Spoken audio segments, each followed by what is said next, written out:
Prochazka held the most elusive champion title that the UFC has to offer. He was the light heavyweight champion but had to let go of his belt for the good of the division. He was nursing an injury and couldn't compete no matter how much he wanted to. Today we're going to talk about Jiri Prochazka's injury and his expected return to the UFC cage. First up, let's look at how the former champion injured himself. After a full diagnosis, Prochazka found out that his shoulder wasn't 100% after his last fight. His right shoulder was in a lot of pain and there was probably something broken, but after a regular sparring session, his fate was completely sealed. Dana White called his injury the worst ever of its kind. The Czech samurai recounted how it happened by saying that he was in a light sparring session and he allowed his training partner to take his back. The guy then attempted a suplex right on his shoulder, and that is when things got worse. At the time, Ankalaev was in the gym too with his team training for the co-feature with Blachowicz. Little did Prochazka know that the co-feature was going to replace the main event between him and Teixeira. Jiri's shoulder had popped out during the sparring session, and one of Ankalaev's teammates offered to put it back in. Instead, things went from bad to worse, and rather than resetting his shoulder, the guy caused more damage to it. After that,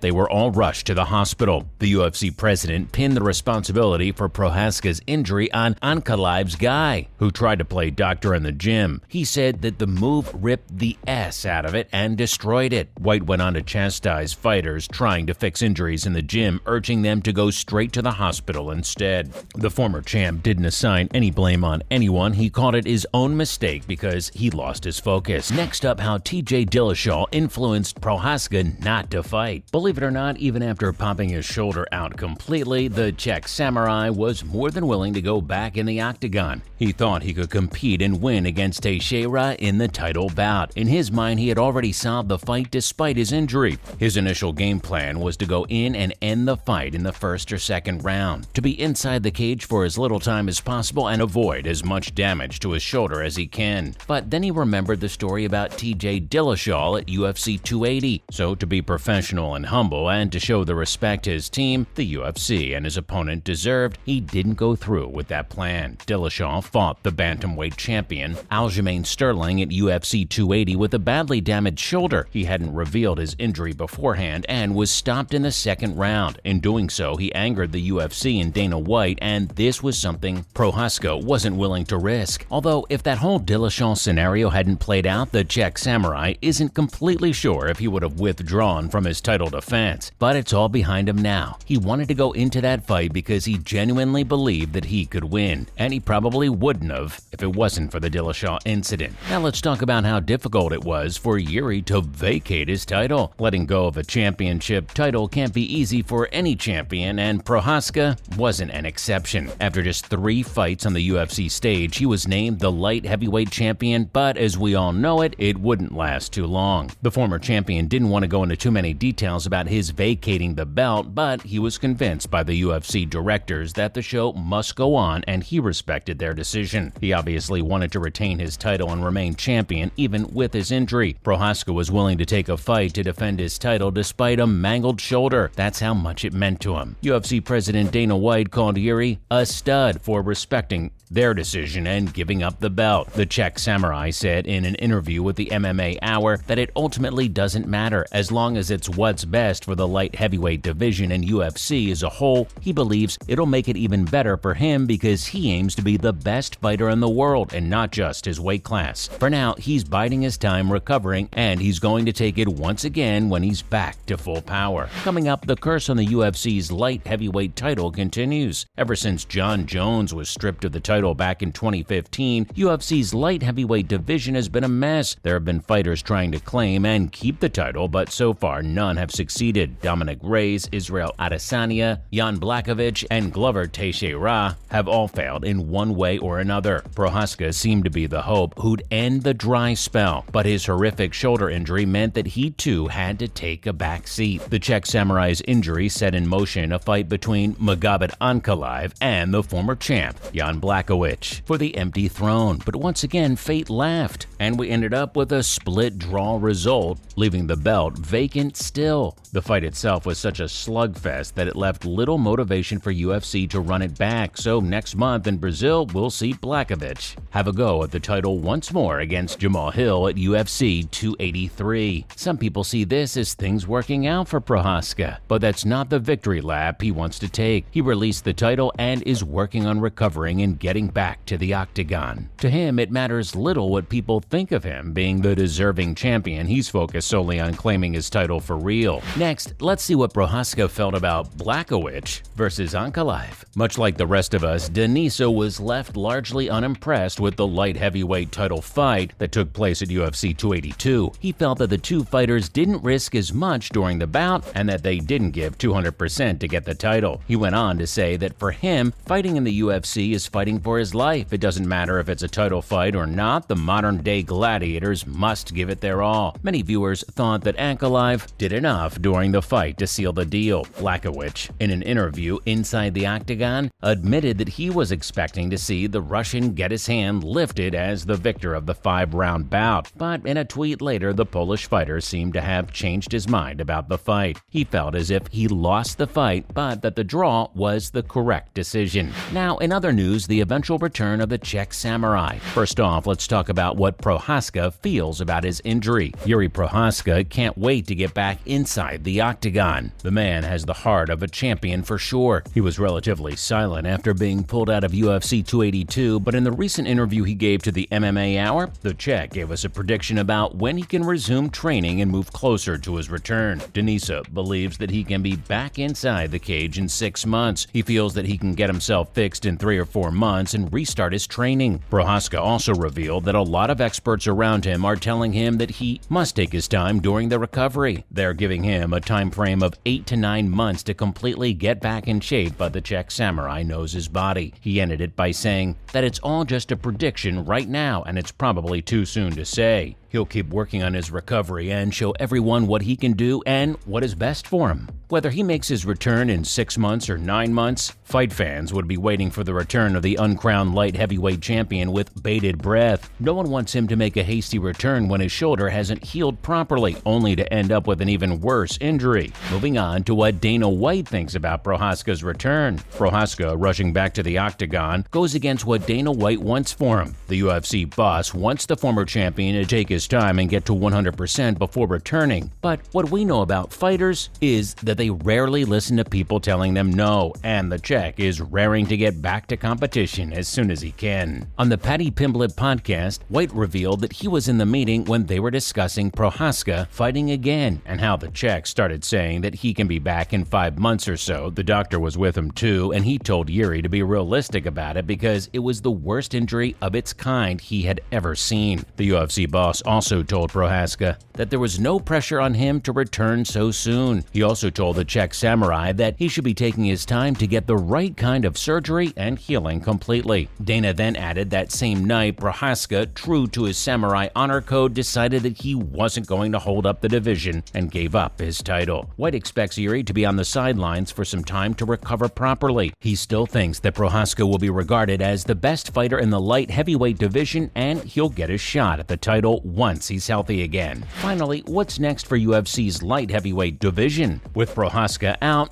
Glover Teixeira is the next top contender in the division. After the disappointing events of UFC 282, Teixeira will get a shot at the title in UFC 283 against Jamal Hill. White believes that the Czech Samurai will get his chance eventually, but not before the new champion has defended his title a couple of times. According to Dana, Prochazka will have to fight his way to the top once again to claim the belt he vacated. Well, that brings us to the end of today's video. Let us know how you feel about Prochazka's injury in the comments down below. Also, be sure to drop us a like and subscribe to our channel for more such news.